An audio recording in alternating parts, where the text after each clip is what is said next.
I'm going to do a quick review of this Archaeology Study Bible that I got 2 months ago. So far, so good. I really like it. When I first got the Bible, knowing that it was an Archaeology Bible, I skipped back here to the articles and resources. And these are some enjoyable articles, first of all. But most importantly, I read this article by Larry Herr called Doing Archaeology. And as I read through it, I recognized that it's right on. Like there is a Hollywood version of archaeology, and then there's like real life archaeology.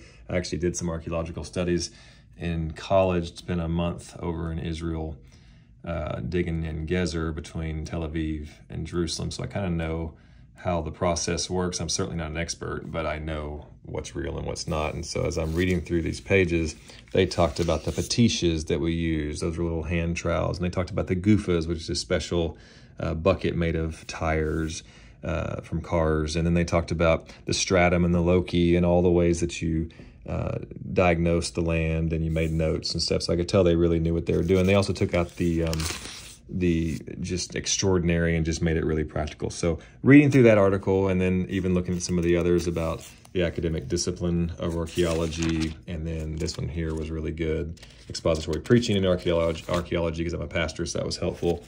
Dating techniques was really great, and it was very accurate. So after reading just these articles, I knew that they were going to treat this well, which is important because there is a certain version of archaeology that's more Hollywood, and I don't have time for that, and neither do you. So anyway, as for the book itself, it's ESV, which means that on a scale of 1 to 10, it's way over here, closer to the left. This is a word-for-word translation versus a thought-for-thought translation versus a paraphrase. So if you're like reading the Message Bible, for instance, or the NLT, it's a little more poetic, it's a little smoother, it's kind of nice just to read. But if you're really wanting to study the Bible, do like an in-depth study, you want to be closer here to the left side. So this word-for-word translation is great.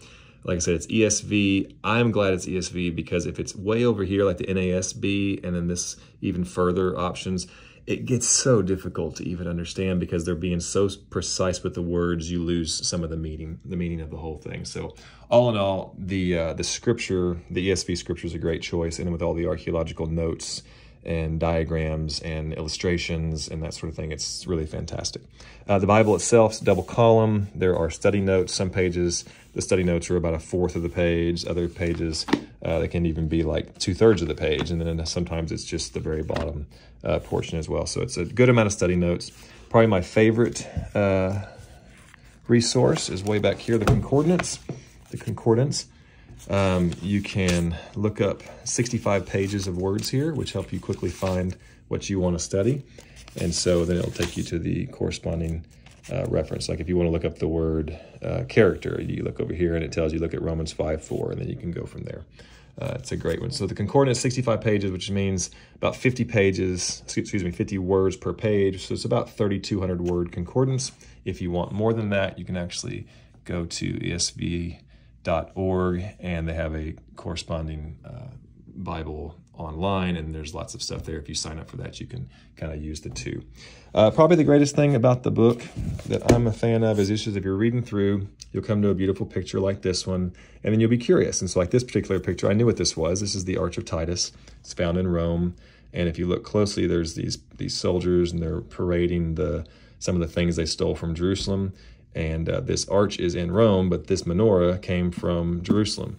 And so this talks about Vespasian being the emperor that took over after Nero, and then his son Titus was sent in to attack Jerusalem in AD 70. And then some of the people fled, and they hid in the sewers, but they also went up into Masada. And so the point is, when you're reading through this extra biblical stuff, if you don't know about Masada, you can go to Google and research Masada, and you can learn all about this mountain fortress and how it fell, and it's just remarkable.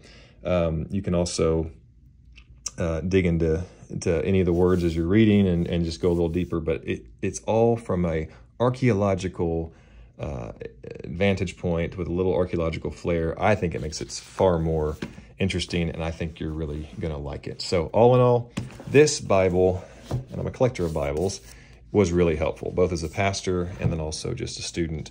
I think you're going to like it. The quality is great. The hardback's great. The paper is nice. I got no complaints, and the price was pretty good on Amazon as well. So hope you enjoy it. Hope this was a helpful review. Go study the Word.